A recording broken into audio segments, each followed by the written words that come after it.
সেজদায় যাও, নিজের বিলীন করে দাও।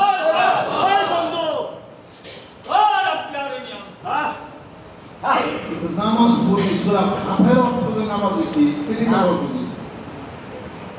তোমার কাছে সাহায্য চাই, তখন বিপদে পড়ে এর কাছে যায়, ওর কাছে যায়, এর কাছে যায়।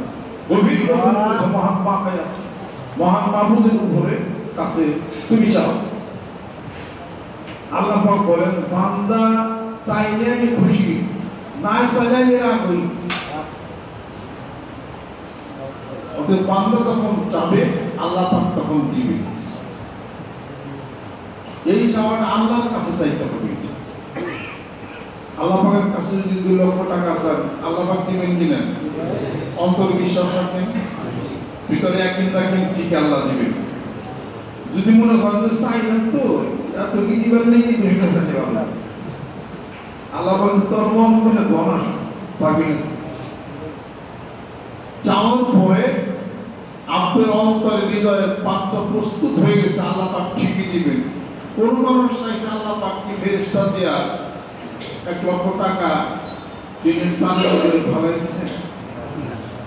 এরকম কোন প্রমাণ আছে?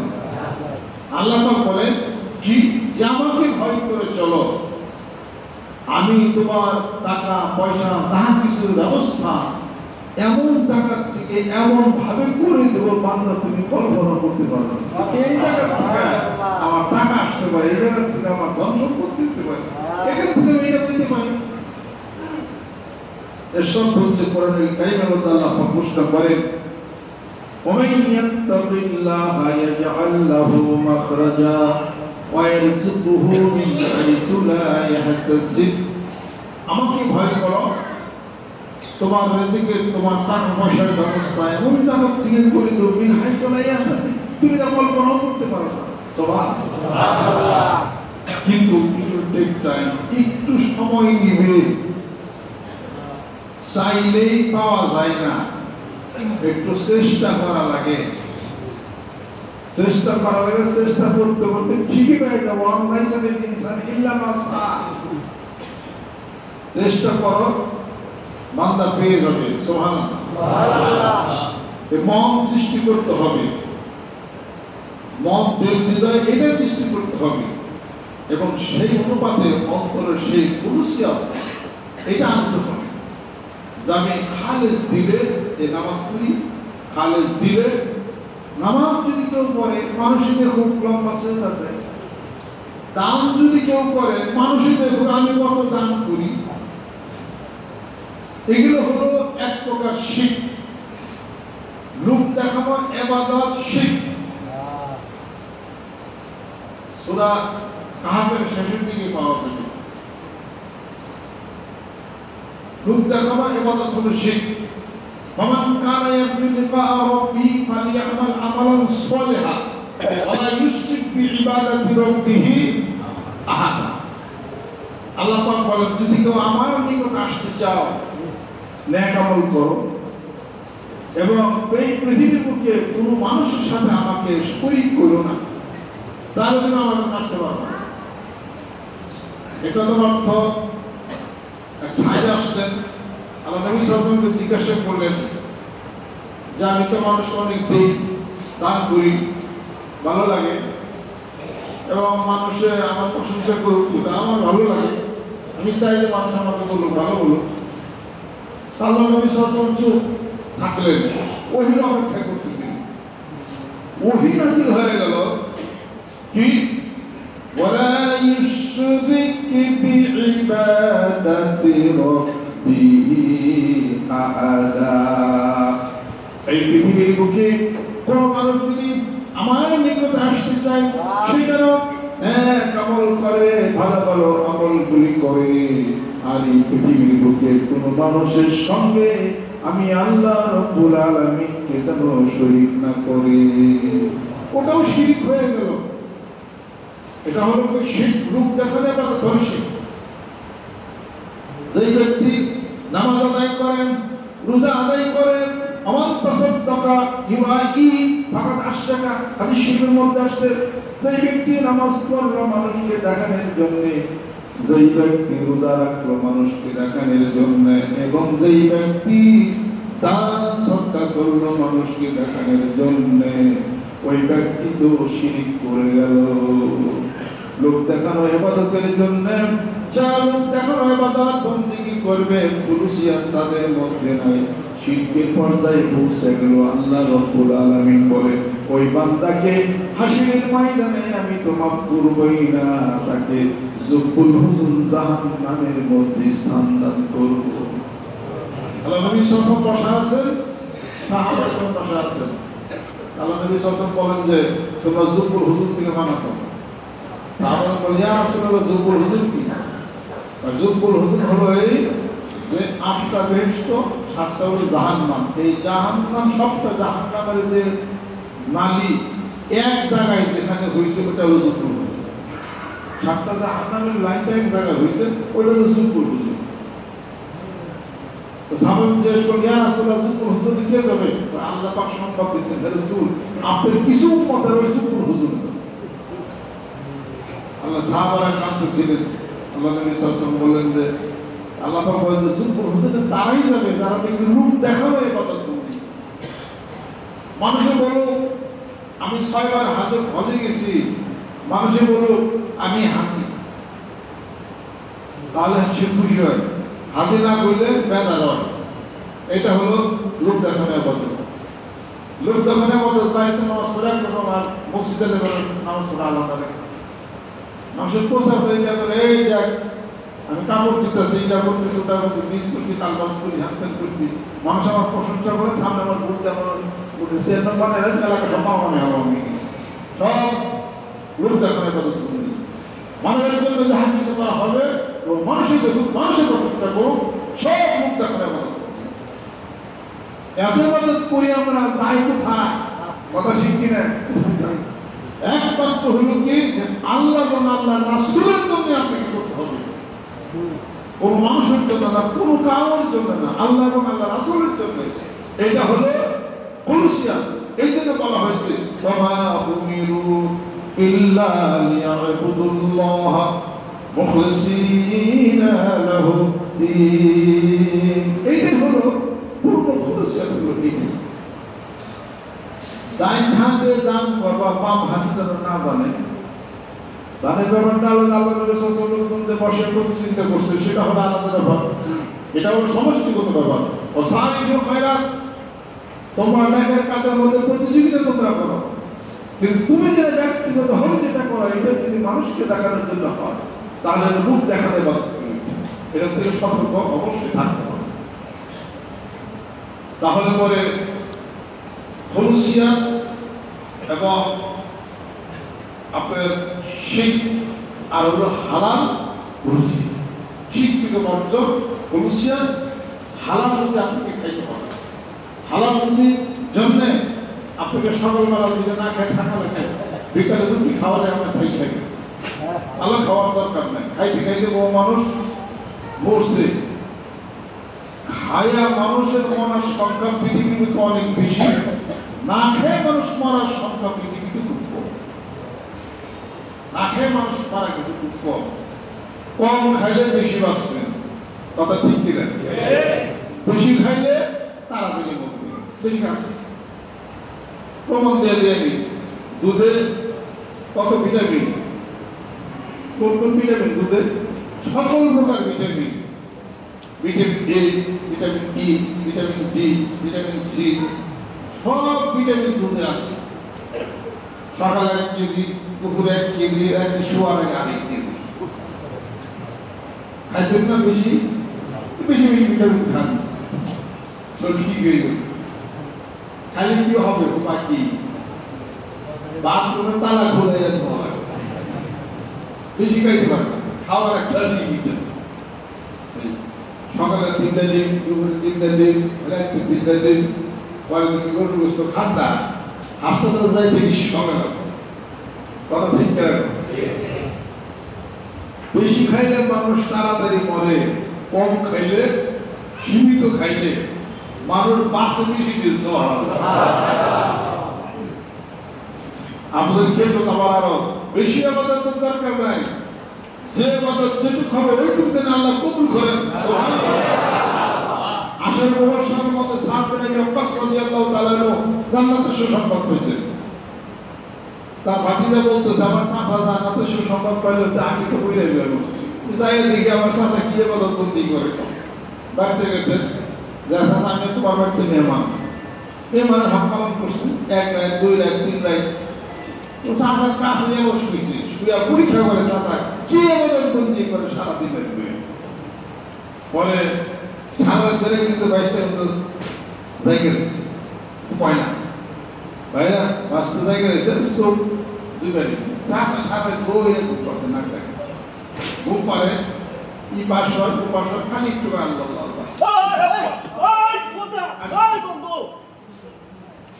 আর কিছু না। পরে এইগুলো করে 2 রাত 3 রাত ধরে এই নেই দেখছি শুধু। পরে যখন জায়গা চলে বাতিজা কি বলে গাইছিলাম সামনে গাইছিলাম তাহলে দেখলাম উল্টাটা। আল্লাহ পাক আপনাদের বেশ সম্পদ দিচ্ছে, আপনি তো রাত ধরে কোনো ইবাদত করতে কিছু করলেন না, সারা রাত ধরে না খেয়ে ঘুম পালেন। এটা দেখবার লিগে গাইছিলাম। প্রশ্নের তারপর যাই আমার প্রশ্ন, কেন আল্লাহ পাক তাকে বেশ সম্পদ দিচ্ছে? এত কি আমল না, আমল তো কিছু দেখো। আল্লাহ পাক বলতে হে রাসূল তুমি তাকে বলে দাও যে আমি 7 দিন আবু ওয়াক্কাসের খুশি, তাকে তো সুসংবাদ হয়ে গেছে। 7 দিন আবু ওয়াক্কাসকে ডাকা হয়, 7 দিন আবু ওয়াক্কাস তোমার এত কি বলো, আল্লাহ তোমার জান্নাতের সুসংবাদ দিল। তো 7 দিন আবু ওয়াক্কাস রাদিয়াল্লাহু তাআলা বলতেছেন যে হে রাসূল আমার এই আত্মীয় কারো মানি না, আমার এই জবান দেয় আর কষ্ট, আমার এই হৃদয়ে আল্লাহ তাআলা রাসূলের ভালোবাসা ছাড়া পৃথিবীর কোনো চিন্তা নেই, আমার দুনিয়ার কোনো চিন্তা নেই। আল্লাহ রাসূল সাল্লাল্লাহু আলাইহি ওয়াসাল্লাম বলেন যে একটা মানুষ জান্নাতে যাওয়ার জন্য এটাই কাফি। আমার তো সারাদিন চিন্তা উচিন্তা কম বেশি, ব্যবসা বাণিজ্য নেতৃত্ব বাজারে ঘাট কেস আবার এটা এত কিছু যদি অন্তরে থাকে ওই অন্তরে নবী বিমান আল্লাহ কি বাসা বাঁধবে? আল্লাহ তুলতুল মাকাবির কাল্লা সাওফা তা'লামুন সুম্মা কাল্লা সাওফা তা'লামুন। আরে তাদের জন্য তো দুর্ভোগ, যারা ধন সম্পত্তির চিন্তা করতে করতে কবর পর্যন্ত পৌঁছে গেল, এখনো তারা সেখান থেকে তারা ফিরে তারা আসে না। সাবের আবু ওয়াক্কাস এখান থেকে হলো আমরা শিক্ষা দিতে পারি, ওনার হাত দেখা ওকে মারে নাই, মুখের জবান দিয়ে কষ্ট দেয় নাই, আর ওনার অন্তরের ভিতরে পৃথিবীর দুনিয়ার কোনো চিন্তা নেই, এখন আল্লাহ আল্লাহ নবী সাল্লাল্লাহু আলাইহি ওয়াসাল্লাম বললেন এখন আমার জান্নাতে যাওয়ার জন্য এটাই হলো যথেষ্ট। সুবহানাল্লাহ। মানুষ কি মনে করে আয় হাসাবুল ইনসানু আন ইউতরাকা সুদা, মানুষ কি মনে করে তাকে এমনি ছেড়ে দেওয়া হবে? সে মনে করে তার এই ধন, তার এই সম্পত্তি, তার এই টাকা পয়সা চিরজীবন থাকবে, কখনোই থাকবে না, এটা সে চলে যাবে। সে একা আসছিল, একাই তাকে যেতে হবে, খালি হাতে একা পথে বিদায় করে দিবে তৈরি। একা আসছেন, মার পেটে থেকে জন্মগ্রহণ করলাম, পৃথিবীর মধ্যে কিছুই ছিল না, আবার যখন যাব তখন কিছুই থাকবে না, মাঝখানে এত মামলা মোকদ্দমা, মাঝখানে এত কিছু হিসাবপত্র বড় বড় এগুলো থেকে নিজেকে ফিরিয়ে এনে আল্লাহ রাসূলের হিসাবপত্রের সাথে বলে হিসাব মিশাইতে হবে। নমরুদ, ফেরাউন, সাদ্দাত, তারপর আরো যারা বড় বড় কাফের বাদশা ছিল তাদের স্মৃতি আজও আছে, আছে কিনা বলেন? ধ্বংসবাসী আছে, স্মৃতি আছে, মানুষটা দেখে এত বড় নবী, বিশ্ব নবী, আল্লাহ রাসূল, আল্লাহর বন্ধু, তার বাড়ির স্মৃতিটা কি আছে? কিছু আছে? নাই। রাসূলের কোনো বাড়ি নাই, আল্লাহ নবীর কোনো রুহুম নাই, আল্লাহ নবীর কোনো বালাখানা নাই, আল্লাহ নবীর কোনো সিয়ার নাই, এই তার কোনো ধন সম্পত্তি নেই, তার বলে কিছুই নেই, একটা খেজুর বাগান তাও নাই। তুমি আত্মপূর্ণের বসবাস করতে বলছেন, সৌদিতে তার কিছু তারা পাইবে একটা, সেটা হলো মওলানা নবী সাল্লাল্লাহু আলাইহি ওয়াসাল্লাম যেখানে তিনি জন্মগ্রহণ করছেন, একটা ঘর ছিল, ঘরটা এখন নাই, ওইটা সংরক্ষণ করে সৌদি সরকার রাখছে। তাও কুতুবখানা, সবাই কেতাব কিনে পড়ে, ইংলিশ বসবাস করতেন তিনি। যেখানে সোনার মদিনা মনোবরাতে পাশাপাশি একটা একটা ঘর ছিল, ওই খেজুর পাতা দিয়া কোনরকম থাকতো, ওখানে আনন্দ বিসর্জন সমাহিত। এখন তো বিশাল বিল্ডিং, কত কিছু সরকার আগে বলে একটা খেজুরের গাছের ডালার মধ্যে ট্যাগ লাগায় তিনি খুতবা দিতেন, উস্তরায় হামলা খুতবা দিতেন। সেটাও তো ওখানে তাকে দাফন করে রাখা হয়েছে। কি ভাইবে কিছু না, কি ভাইবে কিছু না। এত বড় বড় মানুষ মনীষী যাদের যাদের অর্জনে গোটা বিশ্ব পৃথিবী কপ্ত, ধন সম্পত্তির কোনো কিছু নেই, কিন্তু ওই যে নমরুজান, ফেরাউনজান সব পেবে করে সব কিছু পেবে, তাদের তো কিছু নেই। তারা ছিল হলো দুনিয়া বিরানি, দুনিয়াকে তারা পরিত্যাগ করছে। আর আমার দুনিয়ার মধ্যে হলো লাগছে ঠিক কথা, ঠিক কিনা? দুনিয়া হইতে হবে কিসের জন্য? আল্লাহ রাসূলের জন্য, রাসূলের জন্য, আল্লাহর জন্য টাকার দরকার, রাসূলের জন্য টাকার দরকার, পয়সার দরকার, ইসলামের জন্য টাকার দরকার, পয়সার দরকার, নবীর কথার জন্য, ইসলামকে জীবিত রাখার জন্য টাকার দরকার, পয়সার অবশ্যই দরকার। আসলে পয়সার মালিক আল্লাহ পাক মুসলমানদের কি করে দিয়েছেন? আল্লাহ ইয়ারিসু ইবাদিয়া সালিহুন, আল্লাহ পাক বলেন আমার নেককার বান্দাদের গোটা বিশ্ব পৃথিবীর সমস্ত রাজত্ব আমি করে দিয়েছি। রাজত্ব কেন হারায়? মুসলমানদের শক্তি কেন হারায়? যে টাকা পয়সা বিদুর্মীরা কেন নিয়ে যায়? তাদের করতে আছে কথা, তাদের কাছে কোরআন নাই, তাদের কাছে আছে বাইবেল, তাদের কাছে ওল্ড টেস্টামেন্ট আছে, তবে তাদের কাছে এইটা আছে। আমাদের কাছে আছে হলো কোরআন, নাই একতা, কথা ঠিক কিনা? তাদের মধ্যে নাই কোরআন, আছে একতা, কথা ঠিক কিনা? ইহুদি মুসলমানদেরকে নিধন করা হচ্ছে, তাদের এত শক্তিকার, তাদের আছে একতা, তাদের একতা আছে, তাদের শিক্ষা আছে, এবং তাদের কোনো খাবার দাবার প্রস্তুতকৃত কোনো জিনিসের মধ্যে তাদের কোনো ভেজাল নেই, কথা ঠিক কিনা বলে? ইউনিলিভার কোম্পানি ইসরায়েলে, প্রাণ কোম্পানি ইসরায়েলে, দোকানে যায় কোনটা জানছে ইউনিলিভার, ওটা হলো ইসরায়েলে, তার মানে ওটা মান ভালো, কথা ঠিক কিনা? মান ভালো, খাদ্যে 2 নম্বর নাই, কাজে 2 নম্বরই নেই, ফাঁকি নাই, শিক্ষা দিক আছে, একতা আছে। আমার মুসলমান ফাঁকি ব্যক্ত আছে, ফাঁকি আছে, খাদ্য বেদাল আছে, একতা নাই। কোরআন থাকলে কি হবে? কোরআন আছে, একতা নাই। কোরআনের কারিমের মধ্যে আল্লাহ পাক ঘোষণা করেন ওয়া'তাসিমু বিহাবলিল্লাহি জামিআ, একতা থাকো, এক রশিকে ধরো। আমরা কি একতা আছি? যে নামাজ পড়ে, যে মাথায় টুপি দেয়, সে তো কাফের না। তারপর দেখেন বাংলাদেশে কত মত দ্বৈততা, কত কিছু। কোরআন একটা, মত হলো কয়েক আছে, কথা ঠিক করে বলে। এখন তো আমরা হইতে পারছি না। তাহলে পরে আজকে তাদের হাতে বেদ, ঋগ্বেদ, অথর্ববেদ, উত্তরায়ণবেদ, সামবেদ, শ্রীমদ, ভগবদ্গীতা, মহাভারত, রামায়ণ, তারপরে পুরাণ, পঞ্চপুরাণ, এগুলো যাদের হাতে আছে তারা তো একতা। আর আমাদের হাতে হলো কোরআন। কোরআন কারিম গোটা বিশ্ব পৃথিবীর যিনি মালিক, তার হলো কথা কালামুল্লাহ, কত শক্তি আমাদের হাতে, কিন্তু আমরা একতা হইতে পারি না।